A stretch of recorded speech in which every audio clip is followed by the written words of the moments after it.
Have you ever sat still, yet found your mind running back to past mistakes or forward to future worries?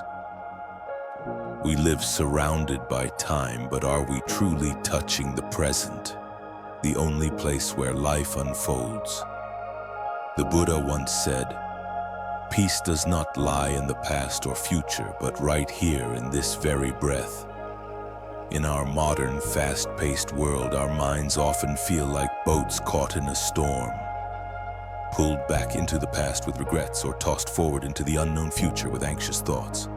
We replay scenes of what was, regret decisions we can't undo, and endlessly plan for what is yet to arrive. But in doing so, we forget how to truly live. The Buddha shared a simple but profound truth. Peace cannot be found in yesterday or tomorrow. It lives only in this moment, right now. The present is the only place where real life happens. It's where joy blooms, where the breath flows, and where freedom from suffering quietly begins. In this video, we'll explore how to return to the present moment through the wisdom of Buddhism, so we can nurture inner peace and lasting clarity. To live deeply in the present, we must first understand what it is. The Buddha teaches, the present is the only real time we ever truly have. The past is gone like water under the bridge, and the future is not yet born. If we dwell too much on either, we miss the richness and beauty that are unfolding right now. But how can we return to the present when our thoughts constantly wander? When distractions pull us in every direction? The answer lies in mindfulness. Start by gently paying attention to what's happening around you right now. The sounds, the smells, your breath, your emotions, even your thoughts. That gentle awareness opens the door to a more vivid, meaningful life. You'll begin to see beauty in the smallest things. The sound of birds, the feel of your footsteps, the light filtering through a window. Each moment becomes a chance to feel fully alive. Yet many of us carry the weight of the past like a heavy backpack filled with stones. Each stone represents regret, grief, or something we haven't forgiven ourselves for. But the Buddha reminds us the past is not who we are. It is but a memory, a collection of images and feelings. If we keep holding on to it, we let it control us. Letting go of the past doesn't mean forgetting, it means releasing its grip on our hearts. The past, like everything else, is impermanent. By letting it go, we make space for new experiences, fresh insights, and real peace. As the Buddha said, the mind is everything. What you think, you become. So let your thoughts settle in the now, where peace truly lives. Similarly, just as we cling to the past, we often get trapped in fears about the future. Will I succeed? What will happen tomorrow? Will everything be okay? The Buddha teaches, attachment to the future breeds anxiety. Why? Because the future is an illusion. It doesn't exist yet, it's merely a projection of the mind. Rather than chasing what might or might not happen, we can gently bring ourselves back to the now. Take a deep breath. Feel the ground beneath your feet. Notice the world around you. Right here, right now. In doing so, we let go of the need to control what hasn't come and accept that life will unfold as it should, just as this moment is unfolding. The Buddha wisely said, when we are mindful of the present, we release the fear of the unknown. Mindfulness is the art of being fully engaged in the now, without distractions. Whether you're washing dishes, walking outdoors, or speaking with a loved one, mindfulness means being truly there. And as the Buddha taught, mindfulness is the foundation of all spiritual practice. It brings clarity, understanding, and liberation. But how do we maintain mindfulness amidst everyday busyness? How do we stay grounded when life pulls us in all directions?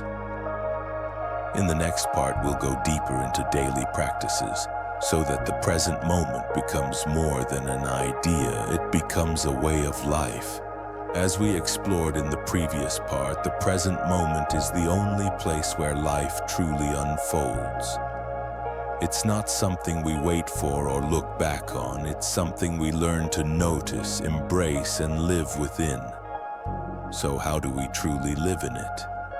Let's go deeper together. When we become truly mindful, even the most mundane moments can reveal hidden depth. A quiet morning walk becomes a journey of gratitude. The act of drinking tea becomes a meditation. The sound of a bird, the rustling of leaves, the warm presence of a loved one, all begin to feel like rare, precious treasures. These moments don't just pass us by, they nourish us. But in order to feel their richness, we must first learn to pause. The next time you catch yourself rushing through a routine or distracted in a conversation, stop and ask, can I be present with this moment? Can I listen with my heart, feel with my senses, breathe with awareness? One of the simplest yet most powerful ways to return to the now is through our breath. The breath is always here, faithful, steady, and available. It anchors us. When our thoughts spiral into anxiety, when emotions cloud our mind, the breath gently calls us back. The Buddha often spoke of the breath as the key to mindfulness. Inhale deeply. Feel the air travel through your body. Exhale slowly. Let go of everything else. In that single breath you return to your body, your awareness, your truth. And with each breath you build a bridge back to inner peace. This simple act, repeated with intention, becomes a sacred practice. It reminds us that the present is not out of reach, it's here, in our breath, our steps, our gaze, our presence. Living in the now also invites compassion. The Buddha taught that true peace begins with kindness, especially toward ourselves. So many of us carry quiet self-judgment. We criticize our mistakes, our imperfections, our past. But mindfulness teaches us to soften, to treat ourselves with the same gentleness we offer to a dear friend. Let go of harsh inner voices. Embrace your humanity. Accept yourself fully as you are. And then from that place of wholeness, extend your compassion to others. When you are fully present with someone without distractions or agendas, you offer them a rare and healing gift. Your undivided presence. In this space of mutual understanding, we create real connection. It's in these quiet, present exchanges where healing begins, not just for us, but for the world. But living in the present also means learning to release. The Buddha taught that attachment to people, outcomes, ideas, is a major source of suffering. We often cling to what we want, fear losing what we have, or resist what is. When we loosen our grip on how things should be, we begin to discover how beautiful things already are. Letting go doesn't mean giving up, it means allowing, trusting, and living with openness. Attachment blinds us to the gifts of now. Releasing it, we begin to see clearly, to love freely, and to live lightly. As the Buddha said, attachment is the root of suffering. Another powerful teaching is impermanence. Everything changes, joy, pain, success, struggle, none of it stays. And yet that's what makes every moment so precious. The flower blooms not despite its impermanence, but because of it. By accepting impermanence, we free ourselves from the fear of endings. We open to the beauty of beginnings. We stop clinging and start celebrating. Life is movement, it's flow, it's transition. When we stop fighting it, we learn to dance with it. Mindfulness is not something reserved for meditation cushions or temples. It belongs to the kitchen, the workplace, workplace, the commute, the conversation. It's found in brushing your teeth, hearing the wind, folding the laundry. Bring your awareness to the small things. The smell of morning coffee, the warmth of sunlight on your skin, the laughter of a child. These are the heartbeats of life. Each time you choose presence, you choose peace. Every mindful breath is a step toward freedom, and that's the great secret of the present moment. It holds everything.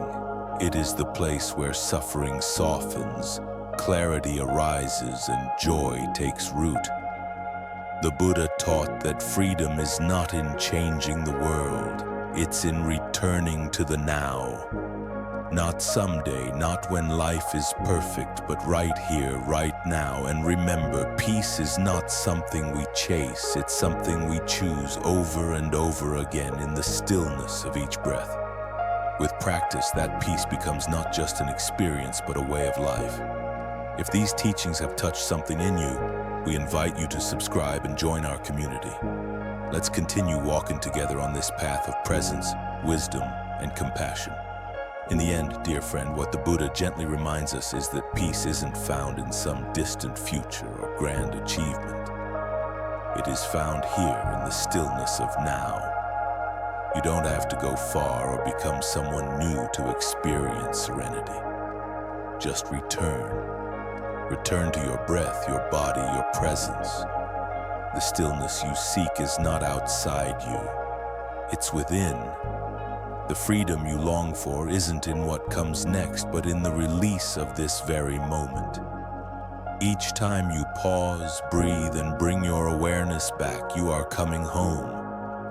A home without walls or boundaries, yet filled with aliveness. The home of the present moment.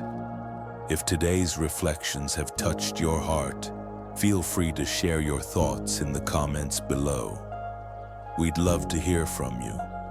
And if you wish to continue this journey into Buddhist wisdom and mindful living, consider subscribing. Let's walk together, step by step, breath by breath. Because peace is not a destination we must chase. It's a choice we can make over and over, right here, right now.